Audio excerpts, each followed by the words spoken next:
I'm joined by University of Central Oklahoma defensive end Mike Pope Jr. Mike, thank you for taking time this evening to come on and talk to me. Could you start by telling the viewers and listeners out there a little bit about yourself? Oh, yes. My name is Mike Pope. Appreciate you for having me on the show as well. My name is Mike Pope. Come from Dale City High School. I played football and I actually wrestled there. And I went to a JUCO called Independence, Kansas.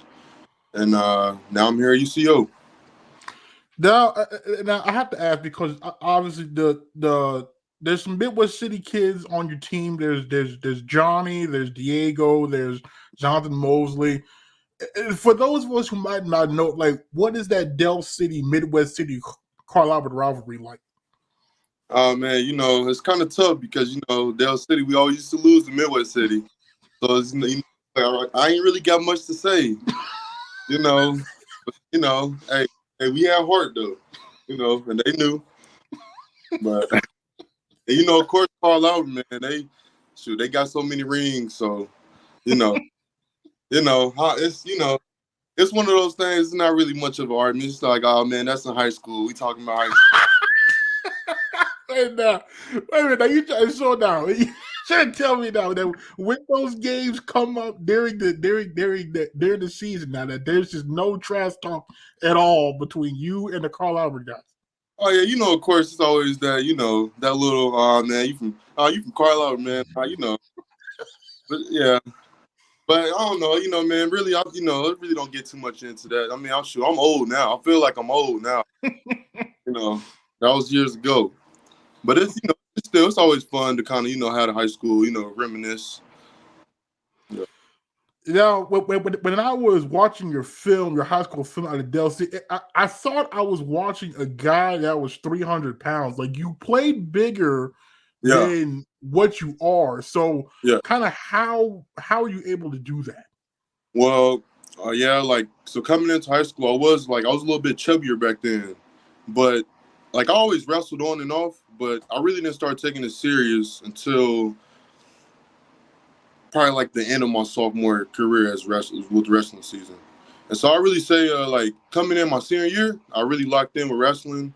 I wrestled a heavyweight all throughout, when I was in freshman on up until I was a senior. I wrestled a heavyweight. I just never dropped the weight. But so my senior year, I was like, man, let me go down, let me cut down this weight and go down to 220. And so I went ahead and cut down to 220. And I was probably weighing around 260, before that cut. But just the natural, wrestling, the working out, I just, I got down to 240. And then right as the season came along and it was ready for that first weigh-in, I was down to 220. And honestly, that was once I got to 220, that's whenever my body, I just felt it changing. I was a lot stronger than all those guys at 220. Also used to wrestling at heavyweight. And so, that I really feel, and also with dropping that weight, it really helped me with football as well. Helped me being able to move a little bit different. I don't know. I just really reached I was reaching my full potential, with my body whenever I changed it within wrestling. So. Now, when I talked to Peyton Scott, because he was a wrestler in high school, and he mentioned having to drop weight. I think he had to drop 20, 30 pounds in a matter of a week, I think. So, how tough is it to cut weight? Because you mentioned that you were at 260 and down to 220, so you had to lose 40 pounds. Mm-hmm. So, what was that process like, and how tough was it? Honestly, it really wasn't tough. Because as soon as I got to that transition of the wrestling workouts compared to football, I was just losing weight. It was just, just dropping weight. And then, it's really crazy. But because I got down, once I got down to 230, then I had to really, start putting in more of an effort, on the eating side, just starting to cut back. But I really, when I was in high school, it really wasn't a big, it really wasn't a big, to me, it didn't feel like it was just a big transition. Because we were just running. We were just running a lot, wearing hoodies and sweating, So it really wasn't a hard process. During that time, I was young. I was a lot younger too. So that metabolism was just going. So. Now, do you think though that you'd be able to do that now? So that's one of my things. Whenever I'm done playing football, I would like to see if I can get back down to 220. That's been my goal. Because I feel 220. That was my weight right there. That was a good weight. Now, I know your head coach, Coach Doro. He loves wrestlers. Now from a football standpoint, because you kind of touched on it earlier, but like how did wrestling from a football standpoint really help you, currently? I would really say just leverage. Like dealing with offensive linemen, it's just a game of leverage and being able to be uncomfortable whenever you up close and almost getting all the grabbing and everything. So it just being able to maneuver around all that, just being comfortable, being in like awkward situations and stuff like that has really helped me a lot. So now, which sport, I guess, did you enjoy the most, wrestling or football? Football all the way. Because wrestling was always like one of those things. Because I'm not gonna lie, I was not a hooper. Just never growing up, I was not a hooper. Never, my pops he tried to get to me into like a few basketball tournaments and stuff like that, but I never liked it. So I was like, man, wrestling is in the same season. So let me see what that's about. But I kind of wrestled on and off all throughout my life. And so, like, what kind of is that transition period like, going from football to wrestling, and then from wrestling to football? It was honestly good. Like I used to love coming out of wrestling, going into football season, because I was already in shape. Like for that summer camp, I was already in shape. And you still, it's a different shape. Wrestling and football, but whenever it came to like the running and everything, it really helped me a lot. I feel like. And what I found most impressive about your high school tape, though, like you were like routinely splitting defenders. You were running guys. I think there's one play you missed a tackle, you got up, and then you made the tackle. So like, where does that hustle and that effort come from? Well, I had a real good high school defensive lineman coach, Coach Brad, and he always used to talk about get off and just having the motor. So like I really feel like when I was in high school, that was one of the main things I used to focus on was trying to get off the ball real fast and having a high motor. Because he was like that's what colleges are looking for if you want to go to college and be successful. And looking back, I guess what would you say was the most memorable part of your high school football career? Man, just that just that differently, like the different brotherhood. Because like I feel like in high school, everybody knows that not everybody's gonna go and play college football, but at the end of the day, like we all there, and there was like it's not that many of us, and so it's like just that real close brotherhood. Being able to really know everybody. You know, just those being on the bus on the away games. All that was all fun. And so from Dell City, then you went to Independence JUCO in Kansas. So now, how do we go from Dell City to Independence? So coming out of high school, my grades wasn't the best. And so I really didn't have that many options. Like, like with the ACT and all that, it really wasn't good for me. And one of my coaches that told me about JUCO, and I really didn't know much about it, but I was like, hey, I'm just gonna give it a shot. And it was kind of cool because at the time they was filming the Netflix up there, the Last Chance U series up there, and like that school had a lot of hype and stuff like that. So I just felt like it was a good situation to be in, so I just chose to go on up to Independence. And what was your experience like during your time there? Oh man, it was rough. Like my freshman year. So my freshman year, I go up there, go and sit in the D line room. It's just straight 6'5" and up, everybody. Like I'm looking around, I'm like, man, these are grown men. I'm sitting here with grown men right now. And so me being fresh out of high school, it was nervous. I was nervous up there, but like once it came down to it, it was just like, hey man, I gotta do what I gotta do. And so, me being like a shorter defensive lineman, I definitely like always had to like just work hard, and just try to have something advantage over not being the tallest one out there. So it was like a real humbling experience, and it really turned me into the person I am today. And you ended up making 19 tackles, and you had 1.5 sacks. Now I gotta ask though that sack, that first college sack, what was that feeling like for you? Oh yeah, it was good. It was good, man. That's like a birthday cake for a defensive lineman. I don't know, So it felt good. It was just like, man, I was just letting it all out. Like, yeah, first sack. And what will you take? I guess what is your biggest takeaway from your time in JUCO? Just the bonds that were built. Like, JUCO, it's a hard time, and you got to find friends that can help you get through it. And I do like have a close set of friends that I still talk to this day from Indy. And and it just you really can't take nothing away from a brotherhood like that. With being in a situation like that, just having good people around you to help you make it through those situations it was real important during my time there. And so from there, you come to UCO. So now, what was it about UCO that made you decide that that's where you wanted to continue your college career? Uh, well, UCO, they really recruited me. I had Nick Bobek recruiting me. Uh, they was on me heavy because I was real iffy about it, and I actually left Indy early to come to UCO.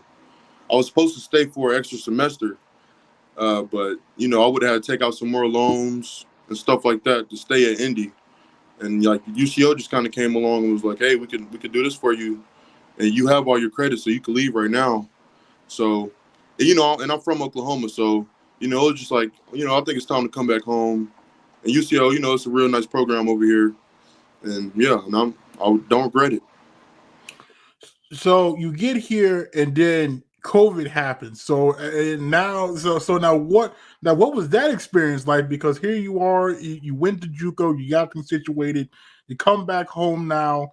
Here you are looking to make an impact, and the whole season is scrapped. Yeah, it was rough. It was rough. Like, you know, it's just like that. Where like you always hear coaches say, like, you really got to fall in love with the process, and that's like throughout that whole process, it really made me understand like football is a real process because like during that whole time we were just straight working out without no pads or nothing.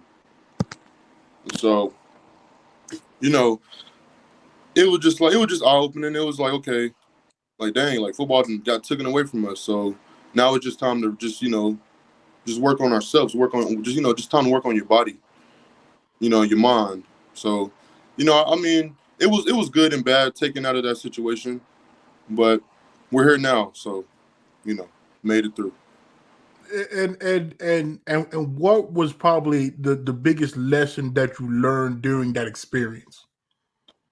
I would say to just keep on having drive whenever something is taken away from you, you know, because I mean, it was a lot of people it was like a lot of people came and went throughout that whole situation because it was tough. It was just like you come in there to work and you come in there just to put in work, but knowing that you're not gonna be able to play football. So it was that's just where you just show grit and just keep on putting in the work, you know, just hoping that everything will play out. And how were you able to kind of keep a good headspace during that time? Because there was the higher levels were playing, and then there were teams in your conference that was playing exhibition games. So how were you kind of mentally able to ride that out? Well, just look around and just see that I got teammates going through the same thing, and we was all there together, and we just had to put our head down and just keep on working, as best as we could.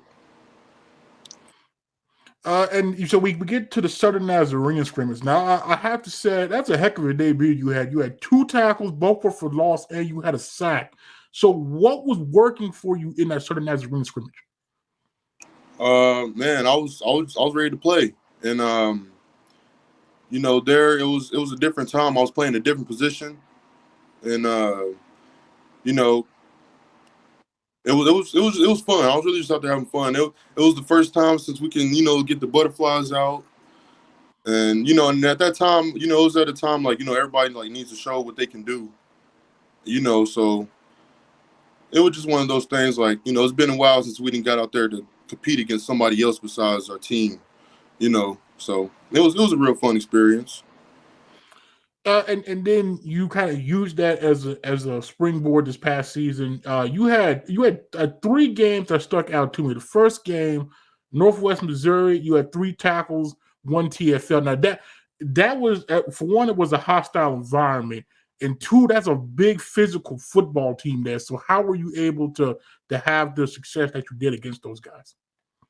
Well, just in all honesty, last season I didn't play as much as I would, as I felt I needed to play, and so every time I got the chance to go up in the game, then I'm like, okay, I know I only have X amount of plays, and my thing was, I'm like, I gotta make a play every time I go in there, and I just went in with that mindset, and I just came out to make some plays that game. And then in the Northeastern State game, you had 2 more tackles, both for loss, and your first sack of the season. Now, walk me through that sack, because if I recall, you had to chase the quarterback down, if I'm not mistaken. So, just to kind of just walk me through that sack. Man, so I don't even know, man. I went back and he scrambled out. So I ran up, he scrambled out. I'm like, man, okay. Now just go in hawk mode. Just go straight, run him down, and I was like, man, okay. It's not the ideal sack because usually you like having the sack where you in the pocket. You know what I mean? But so I mean having to run out and just making the play. That's what came down to, that making the play. Well, now, okay, so now, how tough is that though when you have to chase a quarterback that breaks from the pocket, because there's a chance of over pursuit. There's just a chance that he might put a move on you. There's so much that could go wrong in those one-on-one a thing. So how do you make sure that you come away with at least a tackle when that happens? Man, as soon as I grab him, I wrap him up. I just bring him in. I'm like, shit. I was like, man, you ain't going nowhere. I need this one. I need it. But that's how, man. You just going and you just like, man. You just gotta grab and squeeze. That's all I know, man.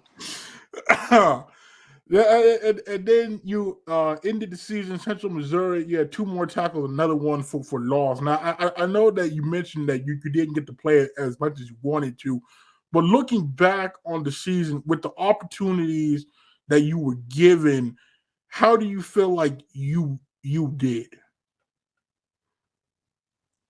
Well, like I said earlier, like every time I went to a game, I was knowing that my reps was limited, but I really feel like every time I went there, I made a statement that I can make a play every time I come in, and that's just what it was.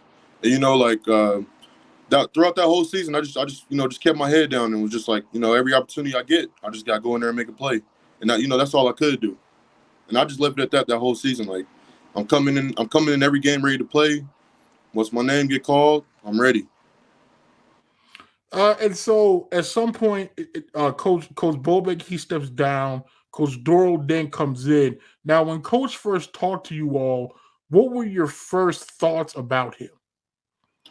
Oh man, he really showed that he cared about us as people, and that's something that stood out to me.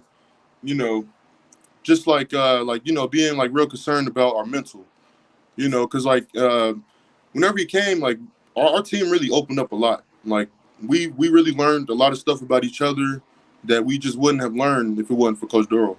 Like in the way that he like set us up and we used to like sit down and have meetings together, and it was just like a real time to bond. Like not even talking about football, we just talking about life. And that's something that really stood out to me. And how has that helped you all so far? Now, kind of having a better understanding about you all. It helps out in a big way because now, like, everybody knows everybody. So, and everybody, for the most part, knows how to deal with everybody. And, because, we got to be around each other every day. So why not know everybody, And I think that's just one of the biggest things, like, just us being able to like be closer as a team and for it just to mean more than football, where we actually know about each other's lives, like personal lives. And I really think that's for, any team is good to have something like that within the program.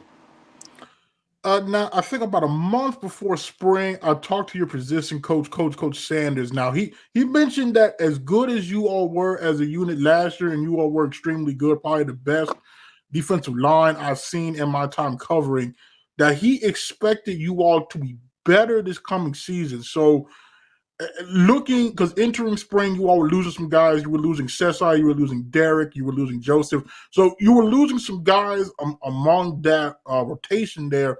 So knowing that, and then plus the new scheme with Coach Lechtenberg, how did spring go for you?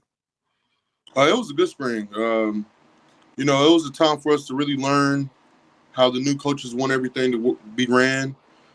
And for the most part, like the scheme and everything is good. Not really much has changed for D-line. Like, he's really just letting Coach Sanders just kind of take us and, take him under our wing. And, he's really controlling everything. And, and it's just like, that whole room, everybody want to play.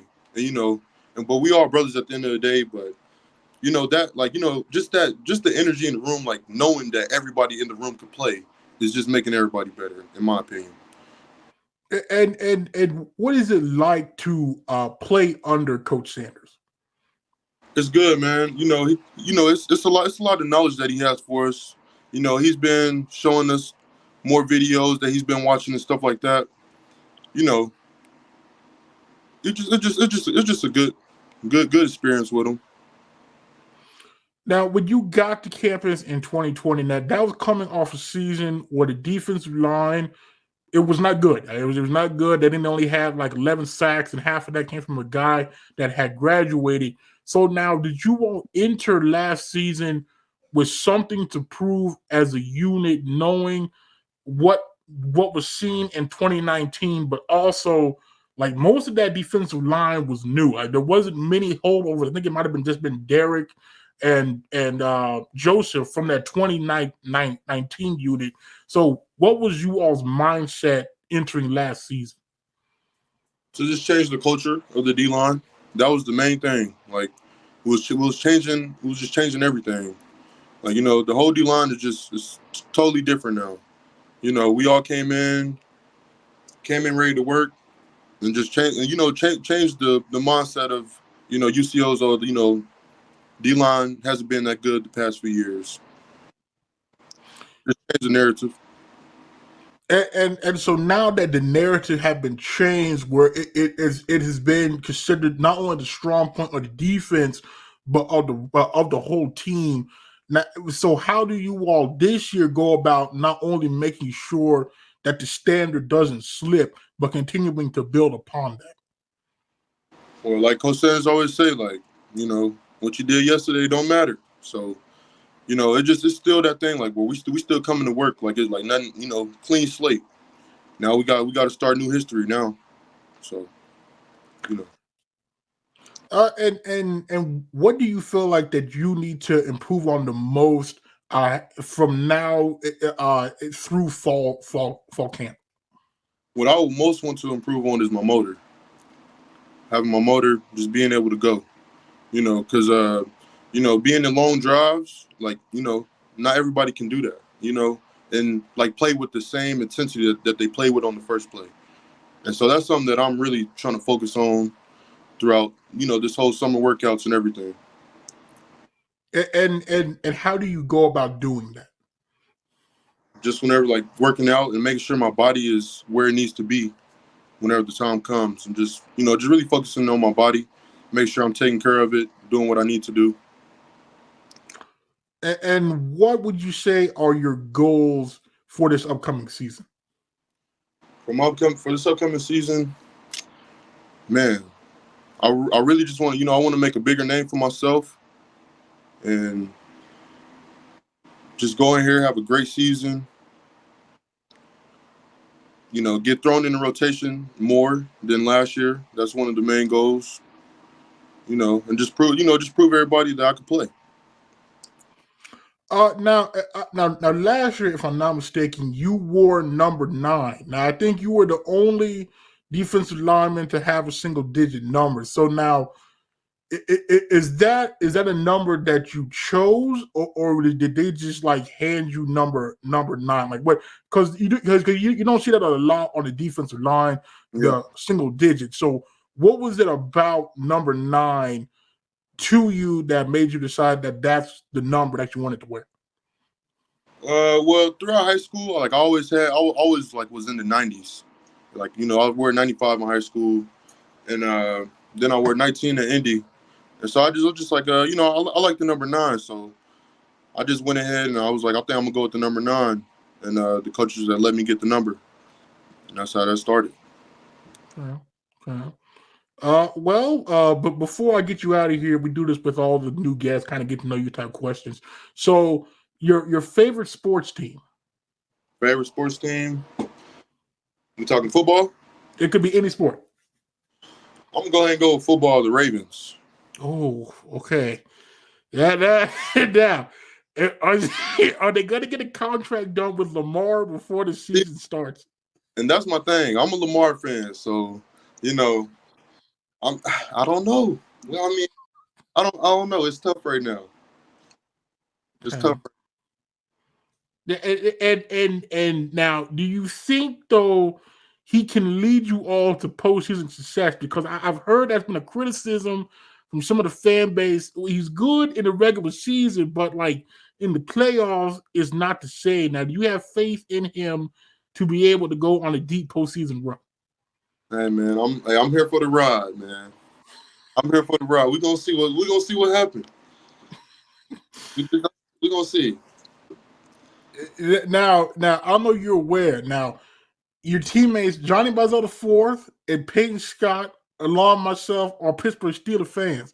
Now, during the season, is there any trash talk that occurs between you all? I mean, yeah, it's always little trash talks coming here and there, but I mean, me personally, I don't really just get into all like the the sports arguments. I usually don't get too involved up in, so I just like to watch and observe. Okay. Now, you think you all will stay healthier this year? Because last year was just brutal for you all. Yeah, that's one of the main things, and that's been a focus within the summer workouts, is just making sure that our body's gonna be able to take what the season has in store for us. So, that's always it's always one of those things where anybody can bound to get hurt at any time. So, I mean, all we could do is just try to get our bodies in the best shape, to be able to withstand the whole season. Yeah. So, your favorite hobby outside of football? Favorite hobby?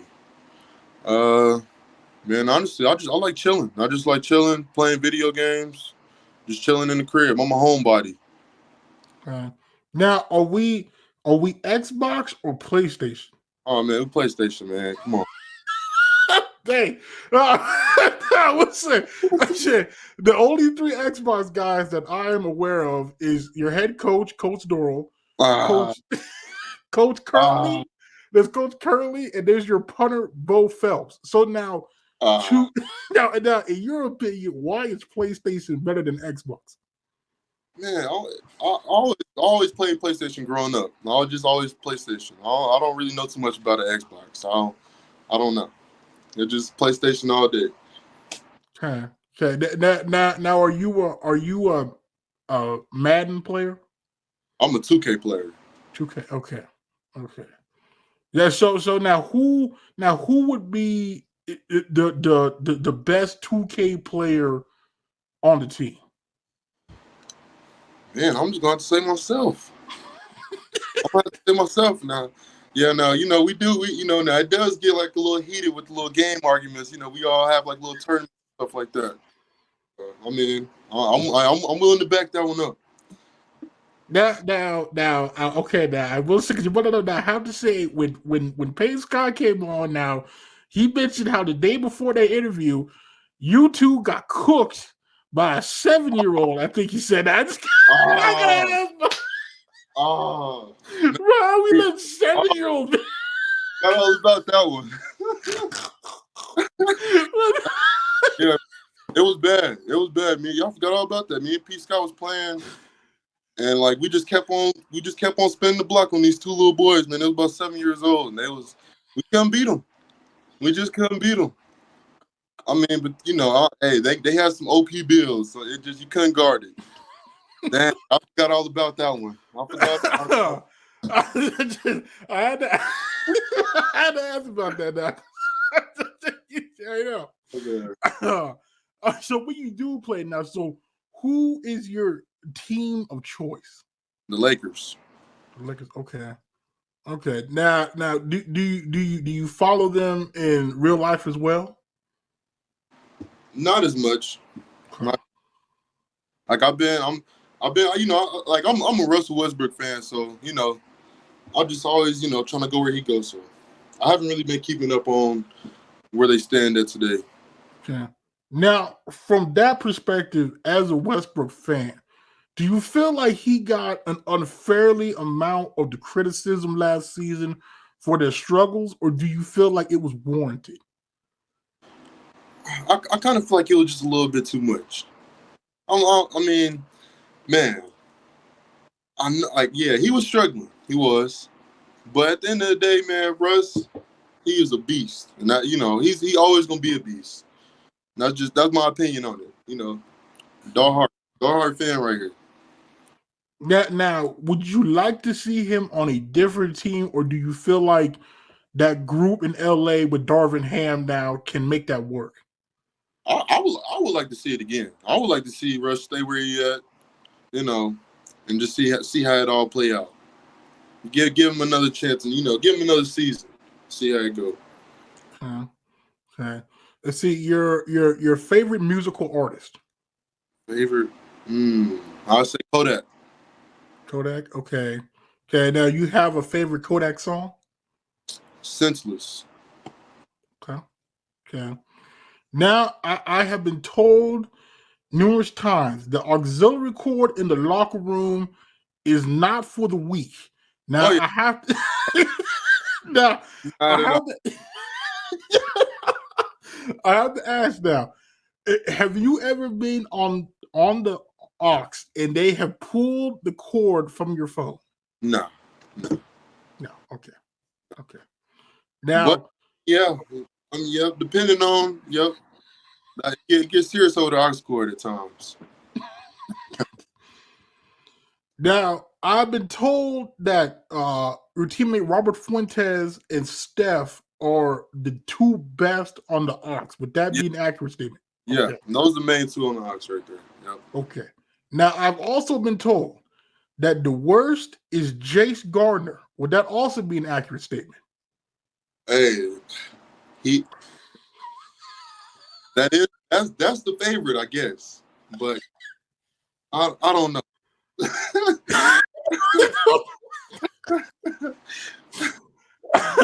Wait. So now, in your opinion, now, who would be the worst though? Because I think it was Trayvon Craig said Hunter Largen. So that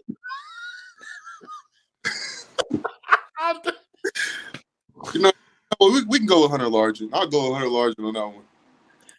Okay, so what is it about Hunter on the aux though that's so bad? Well, see, Hunter, he just has a thing to where he likes to over-sing the song. He don't like the song to, let's listen to the song, Hunter. Hunter, he just gets a little too involved with the songs. Wait, okay, what now? But are the songs themselves like good though? I mean, yeah. So Hunter, he put me on some good country songs. I could say. It's not bad. It's just don't let Hunter get too off into his zone, man. It's over with. Now, when Noah Dobson came on, now he told me that he tried to play a Justin Bieber song on the aux. Now, I just gotta add that I don't know if you recall that, but now would you ever attempt something so risky? I feel like that should have been just a no. Yeah, I didn't hear this, but I mean, yeah, depending on what song you play, you're gonna hear from everybody. Like, bro, next song, bro. Get off the house. You can't get back on. That is brutal. Oh man. Okay, now I have to ask now what is the worst song that you've heard played on the aux so far?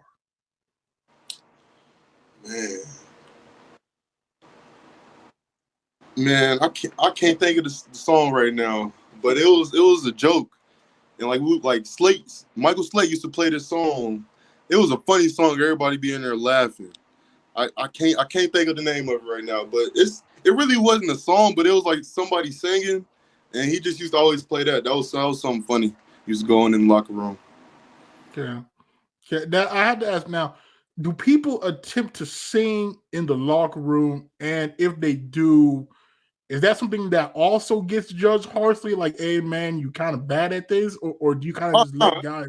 No, we always have like little concerts in there. Yeah, that's the thing. Steph is the main one whenever it comes to that one. Steph on there, he'll be got the microphone, yeah, and they have a concert. Okay, I had to ask now, who is the worst though when it comes to that? Worst, man. I don't even know. I don't know. I don't know. Plead the fifth on that one. I don't know. Okay. I'm not mad at that. Okay. I'm not mad at that now. You want to make sure everything good in the locker room. Okay. Okay, I will say, Jonathan Mosley tried to perform one day and it didn't go so good. So I don't know if Jonathan might be the worst performer. I don't know. But it didn't go so good. He tried to have a little concert. It didn't go so good. Anyway, now, since you brought him up, now I know you said that you're more of a 2K guy. Now, I don't know if you're up on the Madden scene within the locker room, but he claims he's among the top Madden players on the team. Now, would that be an accurate statement? Who was that again? Jonathan Mosley. Oh man, I haven't heard that one. I haven't heard that. I have not heard that.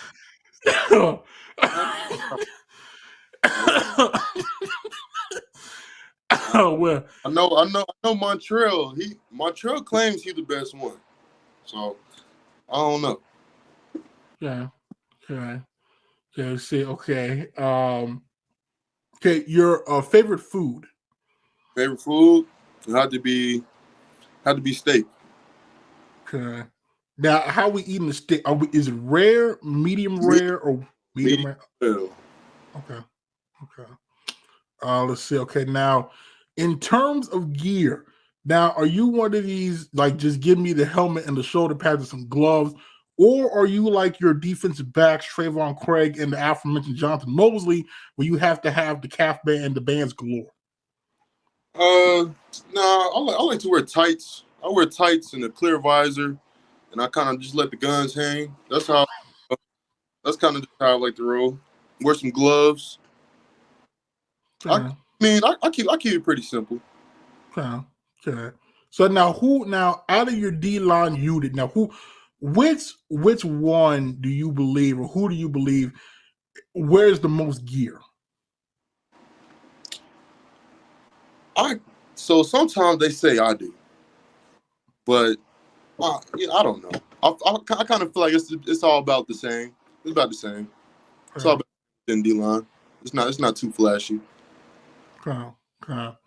Let's see. Do you have any pregame routines that you normally do? Really just like how I eat that day. I really like to change the way I eat. Like I don't like coming into the game feeling real heavy. So, but other than that, like I gotta have my headphones. That just gets me in my mood. Just let me lock in. But that's about it, really. I just come out there ready to play. Just vibe in the locker room before the game. Listen to my music. Get some good food in me. We ready. So now, what is the food of choice normally? It'll be like some chicken, some vegetables, and rice. Yeah. That's probably ideal meal. Okay. Something that'll hold me off, but just not have me ready for a nap. Okay, makes sense. Makes sense. Now, do you prefer the night games or the afternoon games? I like night games for sure. Yeah. I mean, it's always good like to mix in the day games because like okay, now we have the rest of the day off to go, go out, have a good time, stuff like that. But night games for sure though. Okay. I guess my final question would be, do you have a message to those who might still be on the fence about coming to give you all a shot this year about what they can expect to see if they come watch you all play? Oh man, I really think the culture has changed a lot. It's a different UCO. It's a different feeling walking into the SBC every day. Just come out and give us a chance. Come see, come check us out. Okay. Well, Mike, I appreciate you taking time this evening to come on and talk to me. I'm wishing you the best of luck rest of the off season into fall camp, and I'm hoping you have a good season. You're able to build upon what you did last year, and if you ever want to come back on, you're more than welcome to. Sir, appreciate you. Thank you for having me. No problem. Thank you, Mike.